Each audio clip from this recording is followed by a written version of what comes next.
Elon Musk said this week, "We tried peace for 2 years. Now it's time for war." Yes. So, love this.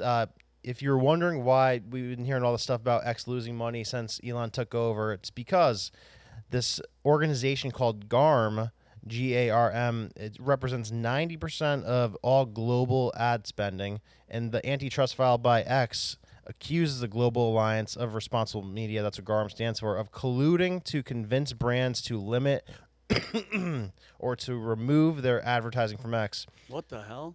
So since between November 2022 and December 2022, when he first took it over, at least 18 brands associated with the coalition stopped advertising on Twitter. Wow.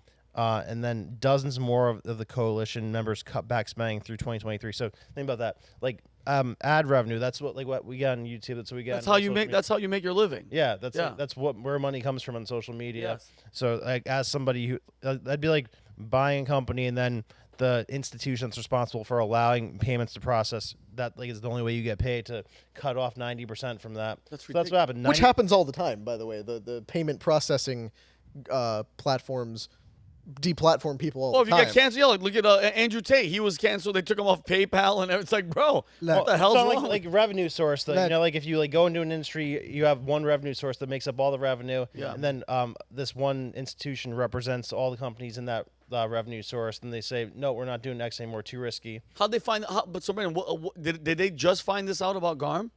It's been coming out because of a House investigation. So, like Shapiro was there, and the Republican Judicial Committee started investigating into it. So it's Rumble and X that have been targeted by this. And wow, Twitter revenue's down 22% since 2022.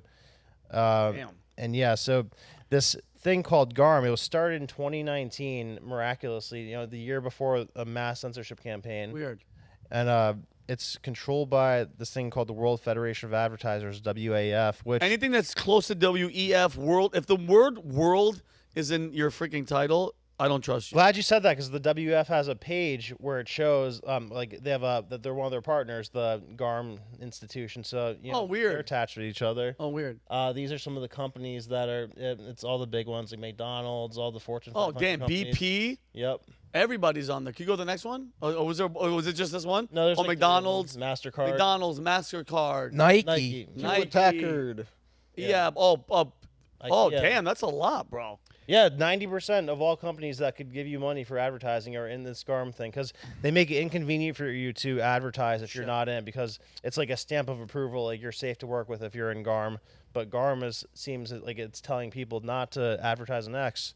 What? So I started looking into who kind of calls the shots for this thing called GARM, and that it's like a weird organization where they take a lot of their counsel from NGOs, and we know NGOs kind of run the world. So the NGOs that they consult with are Consumers International, Amnesty International, and the Anti-Defamation League. What? Oh. Yeah. Wait a minute. Anti-defamation. What is that? 80, I know a thing or two about those guys. Yeah, jump right in. So ADL is in a nutshell. The Anti-Defamation League. It exists ostensibly to identify, anti-Semitism, hate speech, that kind of stuff. If you dig into why they exist, it's actually to defend the legacy of a guy who was so obviously guilty of rape and murder that his lawyers couldn't pin it on two black guys in the Deep South in the 40s. Who was this? Leo Frank. Wow. Look into the life and legacy of Leo Frank, and you will see that the ADL exists just to protect his legacy. Jeez. And now also apparently boycott X. And the Amnesty International doesn't get enough heat. They're the dirty. worst. They're the worst pile of leftist Crap. shit. Good. They exist just to get murderers out of prison. Every uprising, like fair uprising, South America, they will cover it up. Every time a leftist is hurt, this is a war crime. Every time something happens to someone that leans conservative, they will completely ignore it. Like they burnt down the whole Chile. They burned it down in 2019. They didn't say anything until the criminals got arrested. Then it was a world crisis. They're the worst. All these people, and sorry if I go long, but I worked in the advertising industry for 10 years. Like that, I'm actually glad that they have an organization to make it public, because they've been doing this like for years. They've been doing this since I started. It's been, I don't know, 15 years since I started in the advertising world. If it's not done, through an organization, they will do it in the back room. They will change ads for things that they don't like. They will drop ads for things that don't align with the message. Like all the heads of every single advertising conglomerate, like every single big agency, they're a bunch of leftists, all of them. Like everyone that works on accounts, everyone that works on management, like they're the biggest DEI, net zero, like everything that we don't like. It's them. That's what they do. Now they're doing it openly, but they've been doing it for 20, 30 years, And this is actually surprising. Yeah. Which part, that they're calling it out, or that it's this transparent? That is this transparent, because I got out of the industry because I couldn't stand it anymore. Because I thought that I was being dishonest, and I was doing. I was You doing have a soul. You have a soul in the no, contract. not even that. Just business decisions. No, I don't have a soul. I'm talking about business decisions. Like every time I had to put an extra person of color, I had to do a message or whatever. Like I felt I was being dishonest with people that were paying my salary. Yeah. Like for example, I work for Fiat, and they decided to do adopt a dog, thing for dog adoptions. I was like, how does this have anything to do with selling cars? Like, how many cars are we gonna sell here? Like, if the people for Fiat come to me, I'm gonna sell them more cars. Yeah. I won't push an agenda on them. Yeah. And that was the last straw that got me out of it. And that's Thanks, tough. Fiat. Yeah. Thanks a lot, jerks. Let me play this thing from Linda. So who's this? Linda Yaccarino, the CEO for Twitter. This is or CEO for of X. Twitter. And what is she gonna say? So she's just calling the stuff out and saying what they're gonna do. Oh, to- from GARM. Okay, about play it. I was shocked by the evidence uncovered by the House Judiciary Committee that a group of companies organized a systematic illegal boycott against X. It is just wrong, and that is why we are taking action. Today, we filed an antitrust lawsuit against the Global Alliance for Responsible Media, 4 of its key members, and the World Federation of Advertisers. These organizations targeted our company and you, our users. Ooh. Dude, she's Italian. Is she Italian? I think so. She's Yaccarino. tough, bro. I like her. I hope we could trust her. She's from the WEF. Remember, everybody's freaking out about that. But I was gonna say that because when they named her, this was like a year ago. Yeah. I looked at her background. I was like, oh God, this is gonna be bad. This is gonna be real bad because I didn't trust her. And she's been doing good things. She's been keeping brave. She's been keeping people accountable. did she turn good? Maybe is that? I mean, what's you know, going on? dude, I don't know. Well, remember, X also went after Media Matters for America. They did. Because the douchebags over at Media Matters basically only have one job, and that's to take clips out of context from conservative media course. and make them look bad to try to get them canceled. Yeah. But what they found they were doing on X was they were responsible for the advertiser boycott in the first place, because they showed a bunch of brands, look, we found ads for your company right above content praising Hitler. And then turns out the way they did that was by creating a bunch of dummy accounts and then exclusively following big brands and pro-Hitler accounts so that you would only see on your timeline those two things. Weird. But that got a bunch of subscribers to leave X, which is sort of where this whole problem came from. So they went after Media Matters. Now they're going after GARM for doing this.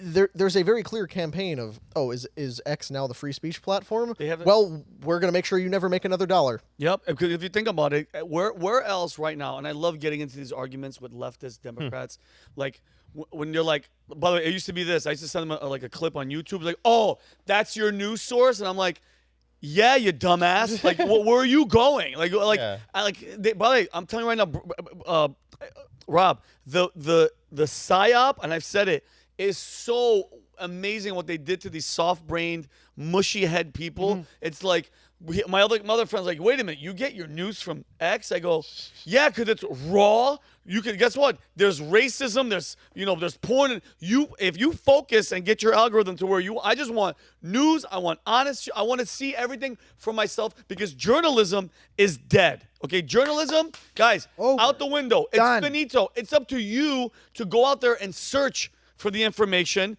you know what I'm saying? Filter it, figure it out, fact check, go to, find out your resources and do it on your own. Fact check your own shit, okay? Because if you go home and you just turn on CNN and that's your news, you're screwed. That's it. So go ahead, You know, Brendan. no, you know what the beautiful thing about that is you're mentioning? So first of all, I think X is growing at a faster pace than YouTube. Once they get this thing squared away with how to monetize, it'll be bigger than YouTube in 5 to 10 years, I think. I think because so, too. It's so much faster. But second, the market's sort of solving for making sure they know who's reliable and who's not on X. So if you see a crazy headline from an account you don't recognize, you don't take it at face value, right? But if you see from like Charlie Kirk or from what's his name, Benny Johnson, you know it's credible. Those people care about Yeah. their reputation because they have a lot of followers and they've built trust. So you know who to trust and who not to. Yeah, that's very jump true. into. I was following this guy. He killed Carter. Who? A guy that I follow on Twitter. He killed Carter. Who's Carter? President Carter. Oh, you reported that. There's a great tweet from Elon yesterday at 7:26 a.m. Responding to Konstantin Kisin. And to your point about Twitter being a news source, a guy connected with me and he wanted to know where do we get our news for PBD podcast. And I told him I pull the news from both sources. For every Fox News that I go to an NBC. For every Breitbart, I go to CNN. But I get a majority of stories and leads from X. And the reason why, and to your point, Elon's tweet yesterday, this platform provides a clear and immediate way to refute anything false in the replies and with community notes. The same is not true for legacy media who lie relentlessly, but there is no way to counter their propaganda. So when people go, well, why are you using X to get your news? Well, it's really the only news source that gets fact-checked. Yeah. So that's kind of why I use it, because it's legitimately the only fact-checked news source that you can rely on, because all the other ones don't have community notes. They'll issue a retraction months later when That you'll never gives a read? shit. Yeah, who's reading the retraction? But in this one, you're getting real-time fact-checked. Even Elon has gotten fact-checked by community notes.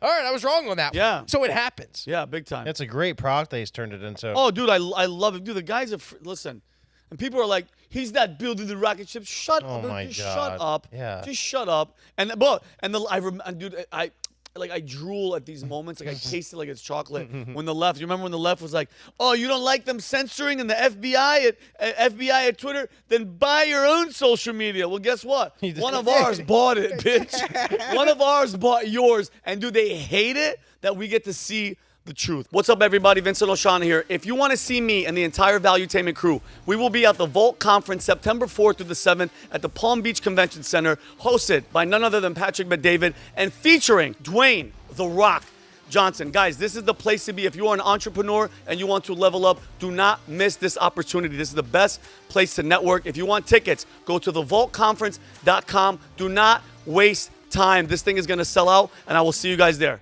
Peace and love. So if you like this clip, click right here. And if you want to see more like it, click right here. Stay angry, Patriots.